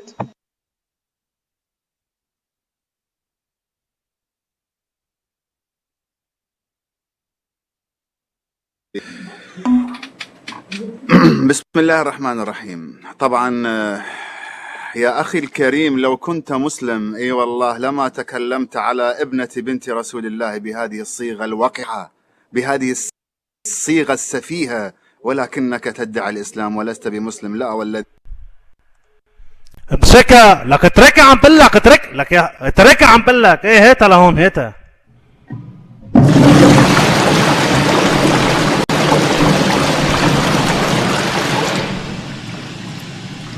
تفضل لك المايك شيخنا. يا أخي ليش تقاطعوا؟ ليش؟ الله أكبر، الله أكبر. هو حرم المتعة الآن، هو حرم المتعة. هو قال أن هذا الكلام وقح، كلام سيء، هذا فيه سبب لفاطمة.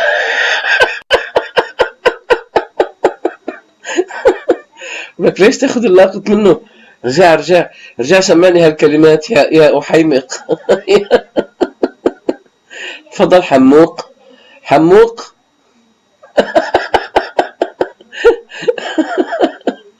المال هل يجوز في شرع الله التمتع بفاطمة ولا نصف ساعة قبل أن يتزوجها عليه؟ قال لو كنت تتقي الله ما تكلمت هكذا بوقاحة. هذا شرع الله عندكم، هذا جائز. قبل شوي كان عم يجيب لي آيات من القرآن تدل على أنها أمر جائز. الله أكبر، الله أكبر. شفتوا يا أخوان كيف هم يعلمون في قرارة أنفسهم أن هذا حرام، أن هذه وقاحة، أن هذا لا يجوز، ثم بعد اوعى تطردوه. أسألكم بالله أن لا تطردوه. ما سببنا؟ يلا خذ المايك مرة ثانية. هل يجوز التمتع؟ هل يجوز في شرع الله التمتع بفاطمة ولا نصف ساعة قبل أن يتزوجها علي؟ نعم ولا لا؟ المرة الأخيرة. يا رب ألهمه الإجابة يا الله. تفضل يا محمد 4.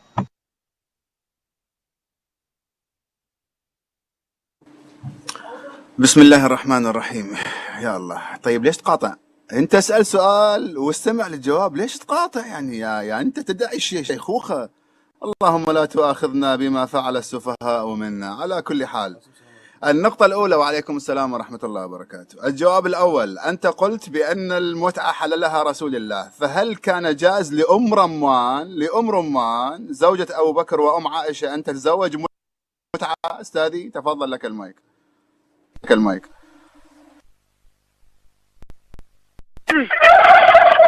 وترترتر وكركركركر وعرعرعر.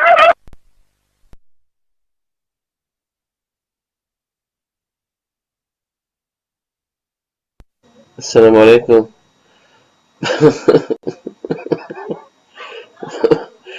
ما هذا يا محمد؟ ما هكذا تولد الإبل؟ لك سألناك سؤال، مش حتى تسألني سؤال، والله عيب عليك. هذا كله يثبت أن خاتم سليمان لما شغل السيفون كان محقا في ضرب السيفون. لماذا؟ لأنك تهرب. الآن أخذت المايك من أجل أن تجيب على السؤال. لك ليش ما بتجيب على السؤال؟ لك شوف بيهرب ويقول لماذا تهرب. نقطوا يا أخوان.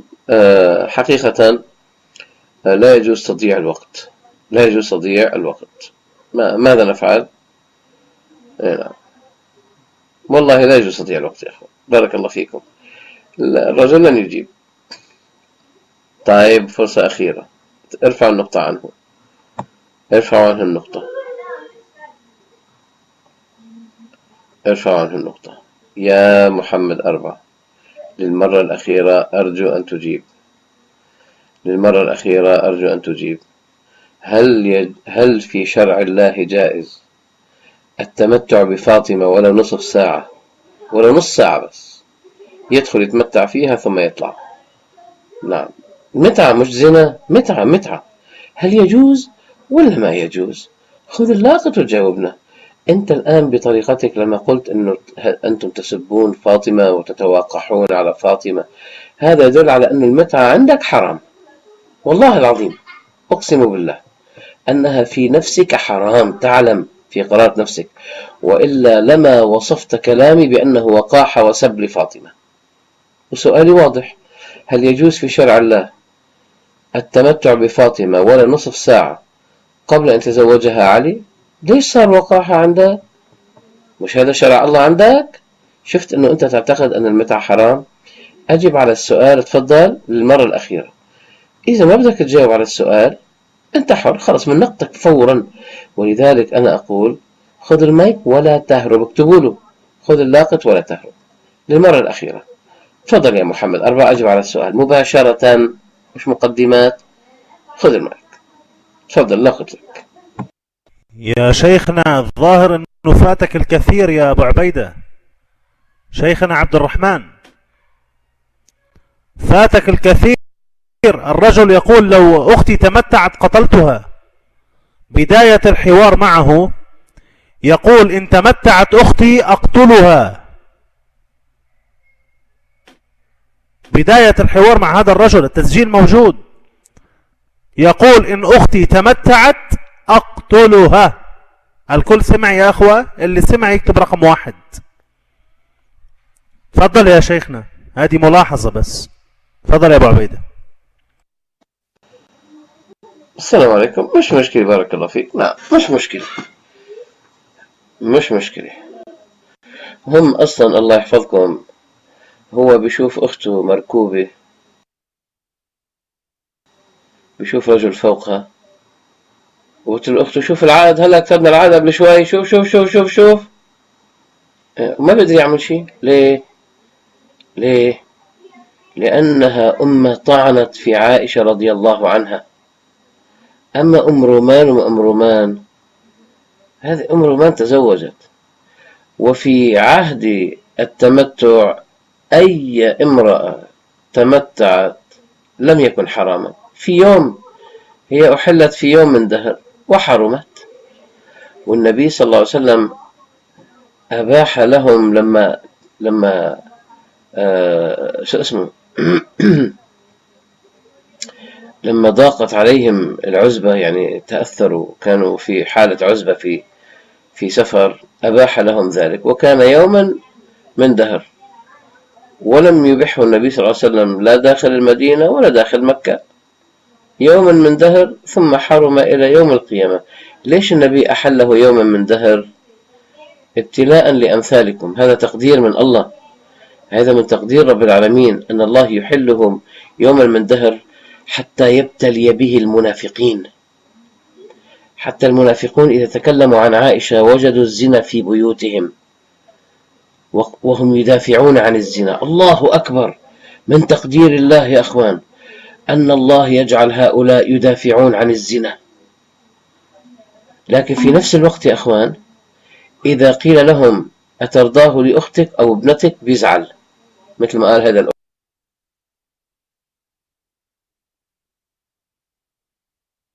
الحيمق. هنا أبدا أنا يبقى فيكم يا من تطعنون بعائشة. نعم، فتناك بناتكم وأنتم تنظرون وتقولون هذا شرع الله بدنا نعمل. الله أكبر. فتناك بناتكم ونساؤكم. نعم.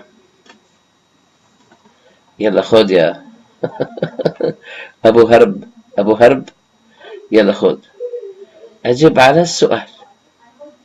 طبعا يجوز أن أتكلم بهذه الكلمة فهي كلمة تستعمل في سياق الكلام العلمي، ولا يقصد بها السباب كما يفعل أهل السوق، كقول النبي صلى الله عليه وسلم لماعز أن اكتهى. نعم، فهذا لا شيء فيه.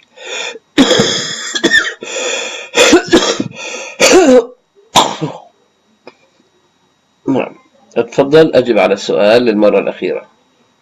هل يجوز في شرع الله نعم التمتع بفاطمة ولو نصف ساعة قبل أن يتزوجها علي؟ أجب على السؤال. شوفوا كيف سوف يهرب يا أخوان. اكتبوا كلكم جميعا الآن، اكتبوا، كل واحد يكتب انظروا كيف سوف يهرب محمد 4. اكتبوا بالله عليكم، اكتبوا انظروا كيف سوف يهرب محمد 4. انظروا يا أخي، اكسرها، شوف لك شحيات واكسرها. انظروا كيف سوف يهرب محمد 4. يلا يا محمد 4.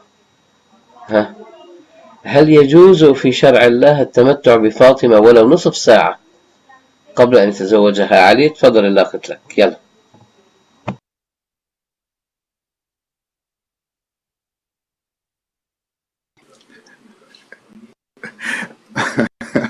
طيب والله يا شيخ الوهابية خليت نفسك بموقف محرج وبايخ. إيه خليك عم بتسجل نفسك يا مسكين يا أحمق. يلا أحمق، خذ المايك. مش أنت قلت تاخذ المايك لتجاوب ولا بنكون هربانين؟ يلا خذ المايك، يقطع عمرك شأنك بايخ. يلا خذ المايك وجاوب. العمى بعيونك، صرنا 20-30 مرة نعطيك المايك حتى تجاوب. يا عليك شو مجنون. لك هذا مش ما كان هذا مش طالع من الحسينية، هذا طالع من مستشفى المجانين يا اخوان. تفضل جاوب يا مجنون 4.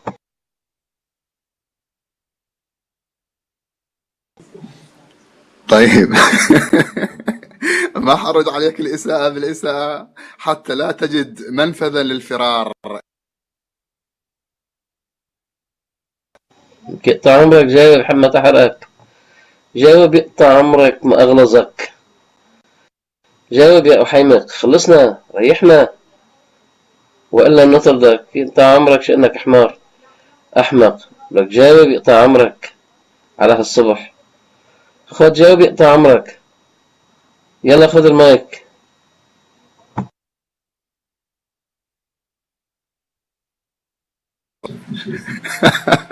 الصراخ على قدر الألم. حجاوبك بس اترك المايك.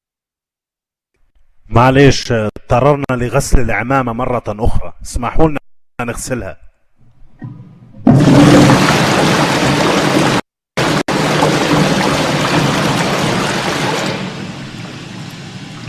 نعم، أنا شكلي حفضل أغسل عمامات الشيعة كلهم اليوم على طول غسل وكوي. تفضل يا شيخ. السلام عليكم. الظاهر انك انت شو اسمه غسلته من جنابه، فالآن بكل نقطة مي من اللي أهرقته له مغفرة بها. هنا طبعا أي ضحك وكلام فاضي سوف تنقط. يلا للمرة الأخيرة، بركي عسى الله سبحانه وتعالى يخليه يلهموا الإجابة. تفضل المايك للمرة الأخيرة يا بطل. يا بطل اللي صارنا ساعتين إلى الآن ناطرين منك، نرجو إنك ولو مرة واحدة تجاوب. صرنا أكثر من ساعة ناطرين منك يا بطل، يا طرزان بالأذان، إنك تجاوب على السؤال. ما كنت تجاوب ساعة. يلا خذ المايك يا بطل. يلا شوف، أيوة يلا جاوب.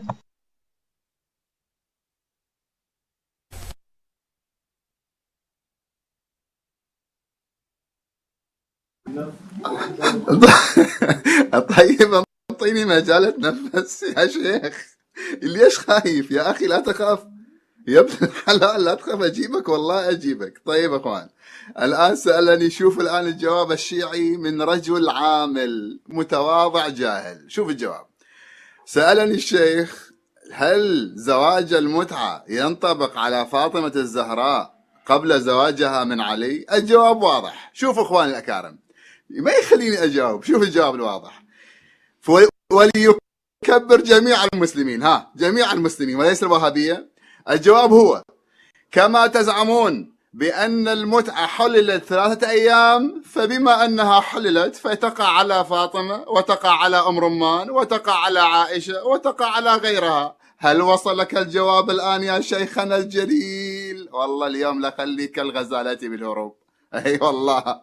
إذن ملخص الله أكبر، والله جاوب، كفى ووفى، كبروا. الله أكبر.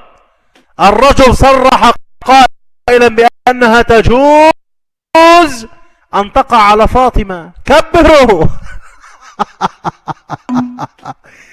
الرجل جوزها. تفضل يا شيخ، وصلت لمرادك يا أبو عبيدة. هذا اللي حبيت توصل له أو وصلت له يا أبو عبيدة الآن؟ تفضل. نص دقيقة يا شيخ بس. هو الآن يا شيخ عارض كلامه في البداية لما قال لك معقول تقول على فاطمة هذه الألفاظ القبيحة النتنة القذرة. الآن هو مورط بين إجابتين، في إجابة يمنع وفي إجابة يجوز. هذه مشكلة يا شيخ. لا، هو الفرق أننا نقول لا يجوز التمتع لا يجوز التمتع لا في عائشة ولا في فاطمة، لكنه يقول نعم يجوز التمتع بفاطمة نص ساعة. تأملوا يا أخوان، يجيز التمتع بفاطمة نصف ساعة. عرفتوا كيف يا أخوان؟ يجوز التمتع بفاطمة ولو نصف ساعة. طيب طبعا هذا ما حصل، وكما قال أخي أبو عتيق أنه يتعارض مع قوله هذه وقاحة، انظر إلى وقاحتك كيف تتكلم عن فاطمة وتسبها، يا لك من متناقض مجنون وحيمق. وليش بتقتل أختك؟ إذا كان يجوز على فاطمة نصف ساعة ليش حرمته على أختك؟ حمد صحرك أنت وأختك. يلا يا أخوان. بارك الله فيكم. المهم أنه الآن تناقض. أي نعم، هذه أول مرة واحد أحيمق يقول نعم يجوز التمتع بفاطمة نصف ساعة. صح ولا لا يا محمد 4؟ إيه كبر. نعم دعوه يكبر على جواز التمتع بفاطمة نصف ساعة. صح ولا لا محمد؟ إيه نعم، يعني يجوز التمتع بفاطمة ببركة أهل البيت نص ساعة. صح ولا لا يا محمد؟ إيه نعم. طيب حياكم الله يا أخوان. هكذا رأيتم الرافض المتناقض. أول شيء أخذته الحمية، كيف تقول هذا عن فاطمة؟ عم نتكلم عن التمتع الذي أنتم أجزتموه. ثم بعد ذلك نعم إلى 3 أيام، في ذاك الوقت 3 أيام. شوفوا يا أخوان، يعني 3 أيام فقط كان جائز. بعد ذلك طبعا هو ما أجاب. طيب بعد 3 أيام جائز يا محمد 4 ولا ما أنه جائز؟ بعد 3 أيام جائز ولا غير جائز؟ هنا السؤال الآن. بعد 3 أيام التحريم جائز ولا محرم؟ تجيبني إيه تفضل. بعد 3 أيام خبرنا، يلا نلاقط لك.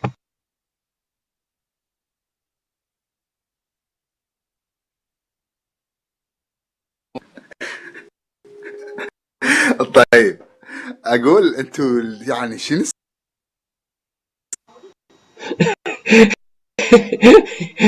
جاوب يا أحمق. يلا السخافة. شو السخافة هاي؟ شان إخوان نحن والله عم نضيع وقتنا مع مجنون. خذ اللاقط. خذ اللاقط.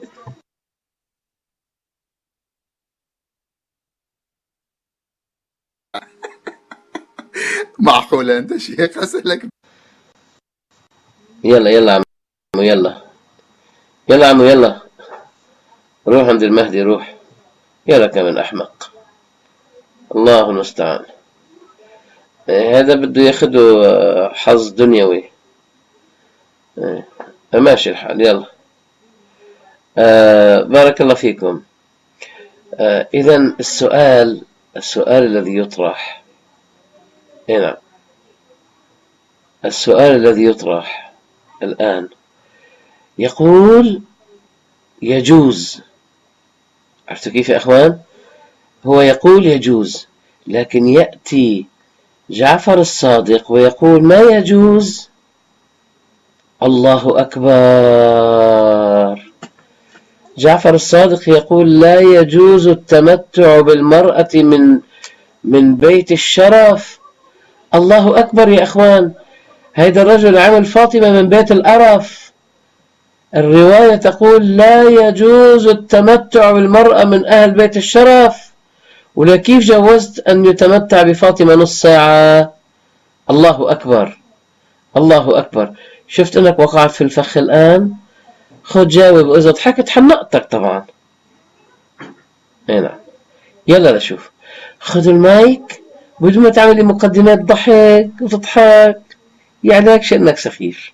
يلا شوف كيف أجزت التمتع بفاطمة ولو نصف ساعة، والرواية عن أهل البيت لا يجوز التمتع بالمرأة من أهل بيت الشرف، ولكيف عملت فاطمة من بيت أهل الأرف.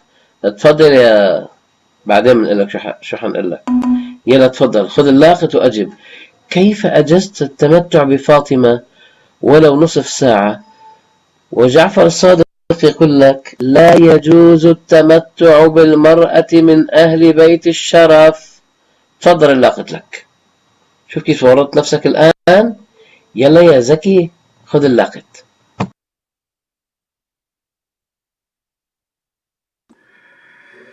طيب اي والله شر البلية ما يضحك. يعني أنا أين أتكلم؟ شوف الآن هو يقاطعني ويقول محمد قال هذا. كبروا يا أخوان، لكم تنتصرون لدينكم بالأكاذيب لك يقطع عمرك شأنك بايخ. جاوبوا له. جاوب ما أسخفك. قبحك الله. يلا جاوب لشوف. يلا جاوب. خذ المايك. كيف تقول يجوز التمتع بفاطمة والرواية عن جعفر تقول لا يجوز التمتع بالمرأة من أهل بيت الشرف؟ كل ما نرى منك بوادر هروب ومراوغة وتشريق وتغريب سوف ننقطك حتى تعدنا أمام الجميع. تتعهد بأن تجيب فورا. تفضل لاقط لك.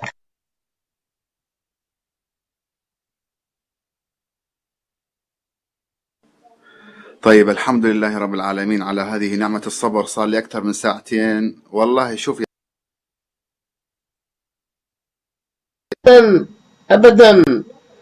أبدا بتجاوب وإلا اشهدوا عليه على هروبه. يلا جاوب عمو. يلا. نعمة الصبر. أنتوا عندكم نعمة الصبر على 1400 سنة هروب من صاحب الجرادين والفيران. جاوب. يلا المايك لك.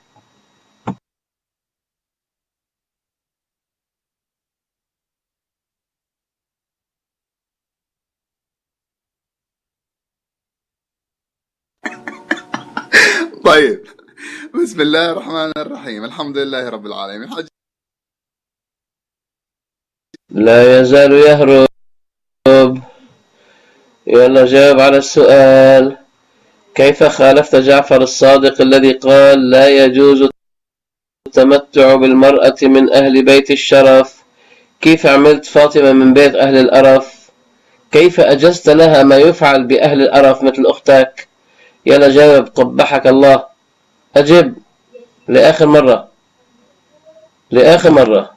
يا بطل، يا شجاع، يا مكبر، يا مصلي على آل بيت النبي. تفضل أجب. طبعا أنا لن أضع نفسي في مستواه لا يليق بي، لكن سوف أطلب من الإخوة الأدمنية أن يلزموه بالإجابة على السؤال. وكل ما ضحك شرق غرب نقده. خليكم لو ساعة، لو لساعة يا أخوان. خليه. تفضلوا لاقط لكم. خليه يجاوب على السؤال. أنا لا يليق بي أبدا أن أتكلم مع مثل هذا الذي يهرب ويضحك من أجل أن يتمكن من الهروب. هذا خلاص لم يعد من اللائق به، لأني أنا حاطط مشايخهم بالجزمة. كل مشايخهم هاربين كلهم. اي نعم. لا ما تخرج. يلا جاوب يا مغرور أحمق. جاوب. يلا خذ اللقب بسرعة. يلا جاوب. كيف كذبت جعفر الصادق وخالفته وأجزت لبنت الشرف التمتع بها ولو نص ساعة؟ تفضل. يلا بطل أجب. طيب السلام عليكم ورحمة الله وبركاته. طيب مولانا الدمشقية، نحن يعني نجلك وقدرك أكبر من هذا المدعو محمد. بارك الله فيك. يعني نحن لا نريد أن ننزل مستواك لهذا المستوى، فهو يعني إمام 12 مولانا، وأنت تعرف الإمامية الاثنى عشرية. صوتي قطع. الآن صوت جيد. طيب الآن صوت جيد يا أخوان. لا أحد يتدخل بالإدارة. بارك الله فيكم. طيب خاتم لك المايك يا خاتم. الصوت جيد الآن. طيب الصوت جيد الآن. لا كان عندي برنامج سكرته. طيب الحمد لله. طيب الآن يا محمد جاوب على سؤال الشيخ. يا محمد، كيف تلغي رواية جعفر الصادق؟ تفضل لك المايك يا محمد. جاوب.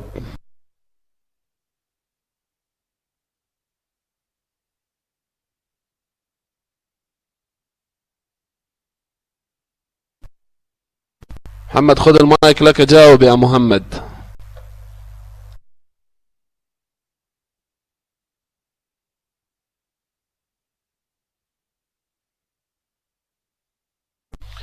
يا محمد هل تريد المايك أن تجاوب؟ طيب يا أخوان معلش نسمعه هذه بس، يمكن لعل وعسى يصحى شوي. تو بهتر از جان منی، حیف که با رفتن خود دل مرا می شکنی، حیف که با رفتن. تعال اللهم اني بلغت اللهم فشد. تعال محمد خذ المايك جاوب، خليك رجل وجاوب. والله يا محمد احنا بصراحة ما نخلي شيخنا ينزل مستواه لهذا المستوى، يعني مستواك بصراحة ما احب ان اقول لك. الان من شوي اخونا خاتم سليمان سحب السيفون عليك، فعرفت شو هو مستواك اكيد انت. تفضل يا محمد لك المايك، جاوب على سؤال الشيخ. يا اخوان اكتبوا له السؤال مرة اخرى لعله هو نسيه. تعال بس تعال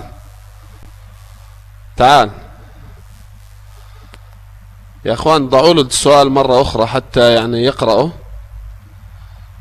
تفضل يا محمد لك المايك. العلي العظيم، أنا صار لي هنا بالغرفة أكثر من ساعتين، هم يسألون وأنا أجيب، جاء شيخ أجيب ويقاطعون في ما أجبت، قبحك الله ما أكذبك، ولك جاوب على السؤال. أنت أجبت على نعم السؤال الأول، قلت نعم يجوز التمتع بفاطمة، ممتاز جدا، نعم أجبت عن هذه. الآن أجبنا كيف أجزت التمتع بفاطمة نصف ساعة، والحال أن جعفر الصادق يقول لا يجوز التمتع بالمرأة من أهل بيت الشرف، وقد رواها الطوسي وقال نعم أنه لا يجوز.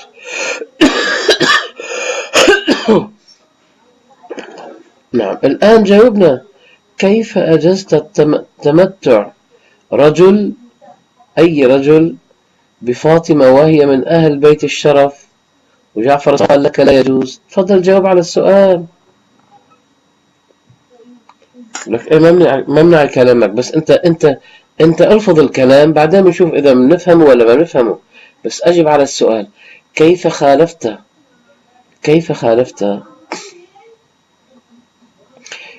خالفت كلام المعصوم وأجزت التمتع بفاطمة وهي من أهل بيت الشرف؟ كيف أجزت ذلك وخالفت كلام المعصوم؟ تفضل لا قتلك.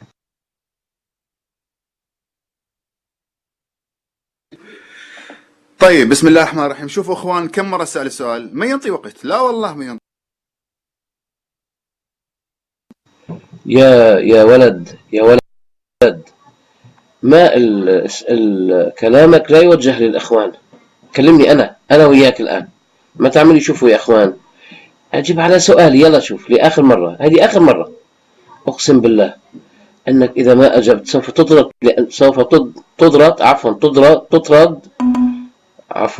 آسف، سوف تطرد لأنك لن تجيب. أجيب على السؤال لآخر مرة. كيف أجزت التمتع بفاطمة نصف ساعة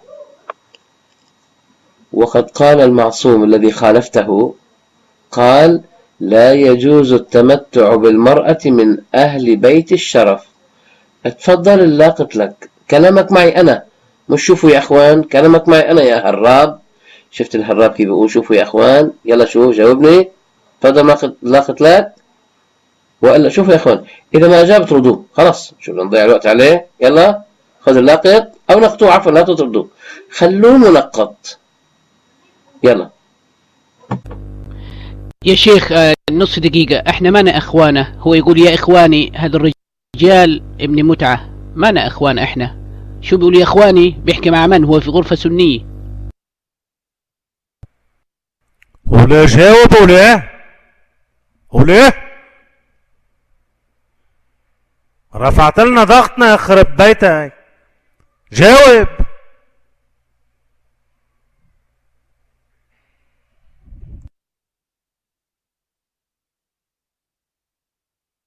اخواني انا الان اللي اكلمه انا انقطه، بس معلش ما حد يتدخل ابدا.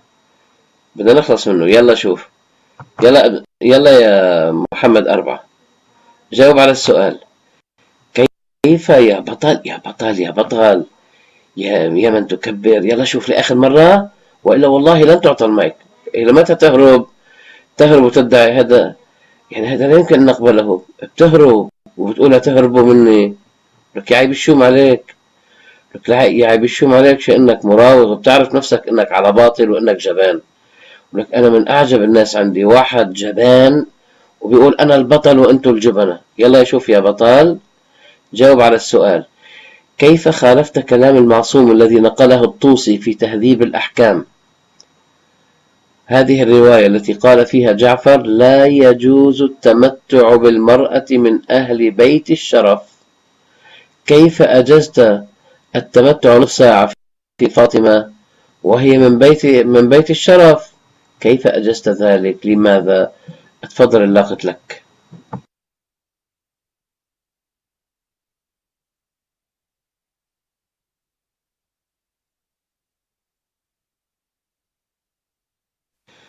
تأكدوا أنه مش منقط.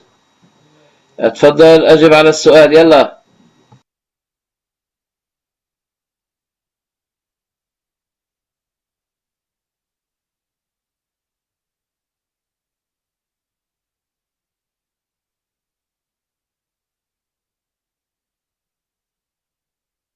أرجو عدم تسميته بمحمد، لأنه هو يقصد محمد ونحن لا نريد يعني أي إساءة يمكن أن تعود يعني على النبي محمد صلى الله عليه وسلم، مع أنه نعلم أنه لا يستحق هذا الاسم. لا والله، لا والله. يلا يا سلولي يا سبئي، يا سلولي يا سبئي أجب. موجود؟ موجود يا إخوان؟ موجود. يلا جاوب وغير منقط. نعم جاوب يا سبئي يا سلولي. اللاقط لك. حنعد لل10، إذا ما أخذ اللاقط معناته أنه انهزم ولله الحمد.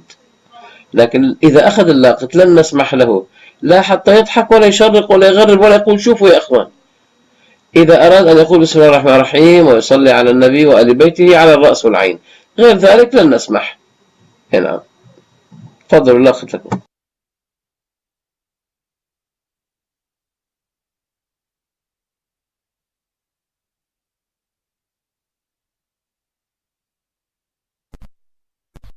طيب السلام عليكم ورحمة الله وبركاته. محمد has left the room. خلاص شيخنا هو خرج يا شيخنا الفاضل. تفضل شيخنا بارك الله فيك، هو خرج من الروم الآن. شيخنا الدمشقية لك المايك تفضل. دقيقة، هو دخل مرة أخرى الآن. طيب لحظة لا لحظة يا أختنا ناردين، لحظة هو دخل. طيب يا محمد 4. طيب ممتاز. طيب حياك الله يا محمد. طيب الآن تجيب على السؤال، الآن نعطيك المايك تجيب على السؤال. كيف خالفت كلام المعصوم وأجزت التمتع بفاطمة وهي من بيت أهل الشرف؟ تفضل لك المايك. تفضل لك المايك، شيخنا موجود ويسمع. تفضل لك المايك، جاوب على هذا السؤال. تفضل لك المايك تجيب على هذا السؤال. كيف خالفت كلام المعصوم وأجزت التمتع بفاطمة وهي من بيت أهل الشرف؟ تفضل لك المايك.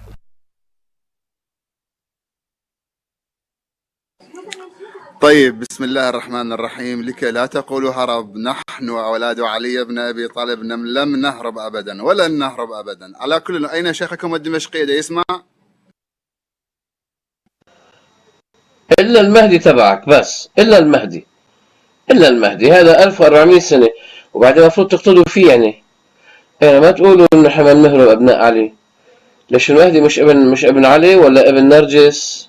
ابن زنا، الظاهر ابن زنا. لو كان ابن علي ما كان هرب 1400 سنة. خلصنا جاوب. قبحك الله. يلا أجب. شوف انت الشيخ الدمشقية ودسب، بس انا ما حنزل لمستواك وارد عليك الاساءة بالاساءة.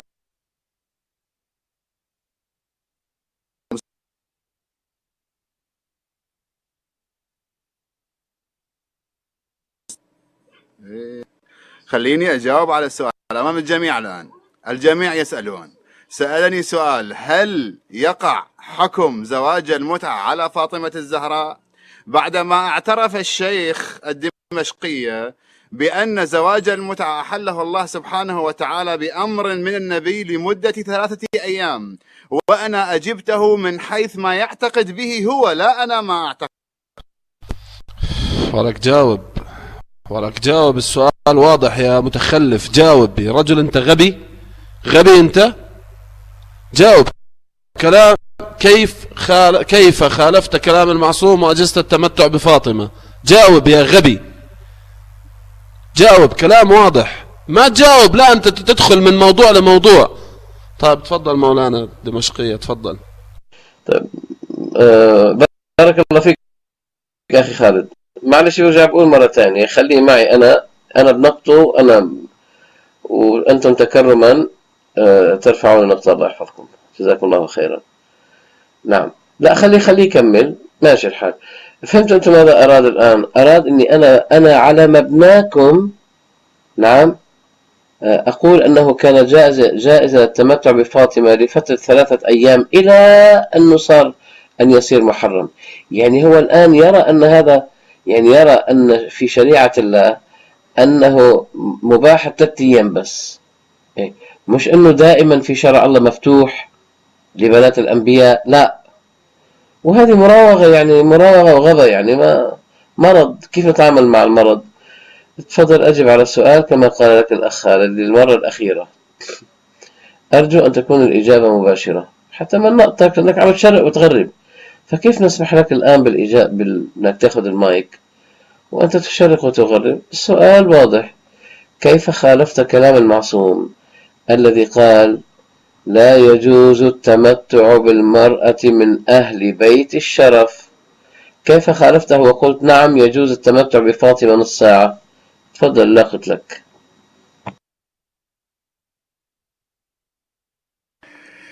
الآن فليكبر الجميع. كم تهرب يا أيها الشيخ الدمشقية؟ بس بارك الله فيكم. الآن ابقوه منقطا. خلاص هرب. الله أكبر، كبروا يا إخوان، الله أكبر. هرب الرافضي. خلاص انتهى الموضوع. نعم، أعطيناه يعني أكثر من حجمه. هو مجنون طالع من العصفورية وحيمق، ويريد أن يكتسب الشهرة على ظهر هذه الغرفة وعلى ظهر شيخها. وأنا أكره أن أقول شيخ، لكن ولله